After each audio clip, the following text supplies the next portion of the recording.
ఇన్నాళ్ళు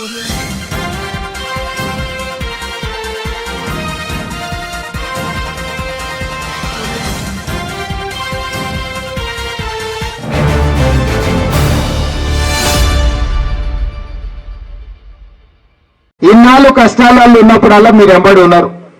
కష్టం వచ్చినా నష్టం వచ్చినా గెలిపించారు. నేను వచ్చి మీ మధ్యలో తిరిగినా తిరగకపోయినా మీరే గెలిపించి సర్టిఫికెట్ పంపించారు. మరి ఈ ప్రాంతానికి ఇవ్వాల్సిన బాధ్యత నాకు ఉందా లేదా మీరు చెప్పండి.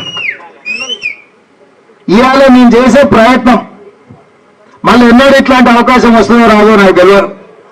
ఎంతటికి ఎప్పుడో అచ్యుతారెడ్డి నాకు తెలిసి పెద్ద మనిషి చెప్పాలి 1967-68 టైంలో అచ్యుతారెడ్డి ఒక్కసారి మంత్రి ఉన్నాడు.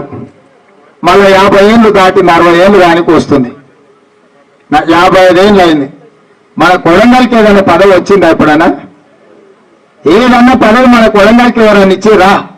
అది నందారం వెంకటయ్య గారు, నందారం సూర్యనారాయణ గారు, పెద్దలు గురునాథ్ రెడ్డి గారు 5 తూర్లు ఎమ్మెల్యే అయితే కూడా మనకేం అదనంగా పదవి ఇవ్వలే. మరి ఇవాళ వారు చైర్మన్ అయిండు, మీరు ఆశీర్వదిస్తే వారందరూ మా ముద్దప్ప అందరూ కష్టపడి చేస్తే ఇవాళ ఎమ్మెల్యే అయితే ఈ రాష్ట్రానికి మనం ముఖ్యమంత్రి అయినాం. అంటే ఇవాళ కొడంగల్కి ఒక గొప్ప అవకాశం వచ్చింది.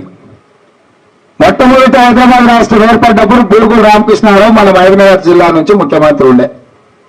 మళ్ళీ ఏ అవకాశం మన దగ్గర చదువుకున్న లేరా, తెలుగులో లేరా అంటే జయపాల్ రెడ్డి గారు ఉండే, సమరసింహారెడ్డి గారు ఉండే, మన ప్రాంతం నుంచి విఠలరావు గారు ఉండే, మల్లికార్జున్ గారు చాలా సార్లు ఎంపీ ఎన్నికైండు, వారు కేంద్రంలో కూడా మంత్రి అయ్యారు. కానీ మన ప్రాంతానికి కావలసినంత ప్రాధాన్యత రాలేదు, ఇవ్వాల్సిన గుర్తింపు ఇవ్వలేదు.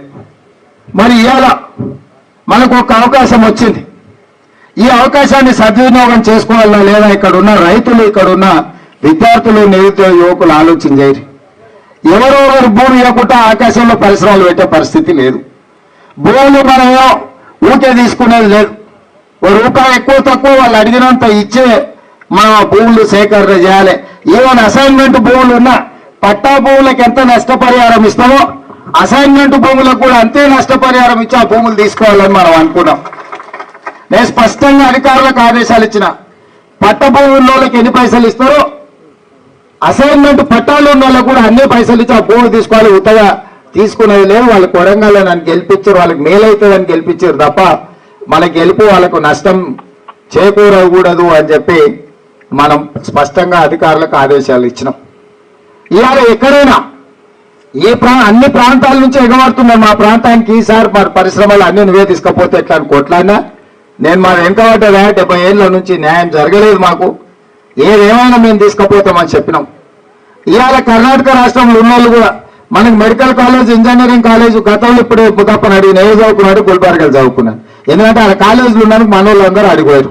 ఇప్పుడు మన దగ్గర మెడికల్ కాలేజ్, మన దగ్గర ఇంజనీరింగ్ కాలేజ్, వెటర్నరీ కాలేజ్ వస్తే కర్ణాటక వాళ్ళు కూడా మన దగ్గర వచ్చి చదువుకుంటారు. అడిగిపోతారు, మన దగ్గర రావాలి.